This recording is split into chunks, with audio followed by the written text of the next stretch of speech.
గత కొన్ని రోజులుగా జరుగుతున్నటువంటి పరిణామం అందరికీ తెలిసిందే.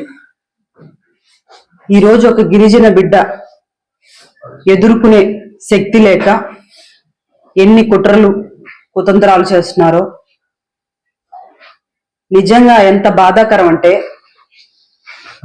నాకు కార్పొరేటర్లు మద్దతు ఇస్తున్నారని వాళ్ళని భయపెడుతూ, బెదిరిస్తూ, కేసులు పెడుతూ, కనీసం మహిళా కార్పొరేటర్లను కూడా చూడకుండా వారి ఇళ్ళకెళ్ళి వాళ్ళని బెదిరిస్తూ, ఇబ్బంది పెడుతూ, బయటికి చెప్పుకోలేని పరిస్థితిలాగా వాళ్ళని అనేక విధాలుగా భయపెడుతూ ఇబ్బంది పెడుతున్నారు.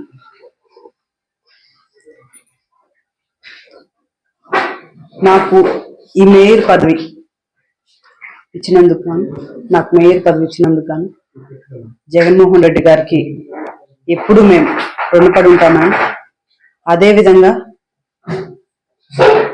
నాకు ఈరోజు ఇంత కష్టం వచ్చిందని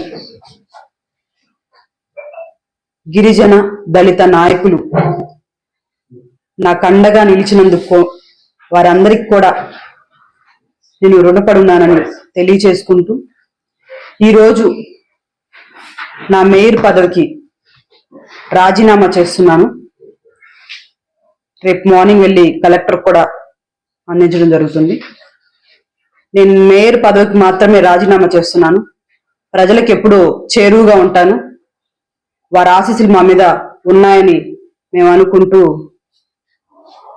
ఈరోజు నన్ను ఈ మేయర్ పదవి నుంచి దించడానికి ఇన్ని కుట్రలకు పాల్పడుతున్నారో, కార్పొరేటర్లను కొట్టిస్తారు, బెదిరిస్తారు, మహిళా కార్పొరేటర్లను కూడా చూడరు, వాళ్ళ ఇళ్ళకి ఏ టైంలో అంటే ఆ టైంలో వెళ్ళడం, ఇన్ని కుట్రలు చేస్తున్నటువంటి ఈరోజు నన్ను దించేస్తున్నందుకు గాను, నాకు ఎవరైతే ఈరోజు నన్ను మేయర్ పదవిలోంచి ఉంచకూడదు అనే ఒక దూర ఆలోచనతోటి దీన్ని అంతా చేస్తున్న వారందరికీ కూడా, ఒక గిరిజన బిడ్డ పదవుల్లో ఉండకూడదు అని ఇంత నీచంగా ఆలోచించి, ఇంత నీచంగా కొన్ని రోజులుగా జరుగుతున్నటువంటి ఇన్ని నీచాతి పనులు చేసిన వారికి ఈ గిరిజన బిడ్డ ఉసురు తగలకపోదని నేను చెప్తున్నాను.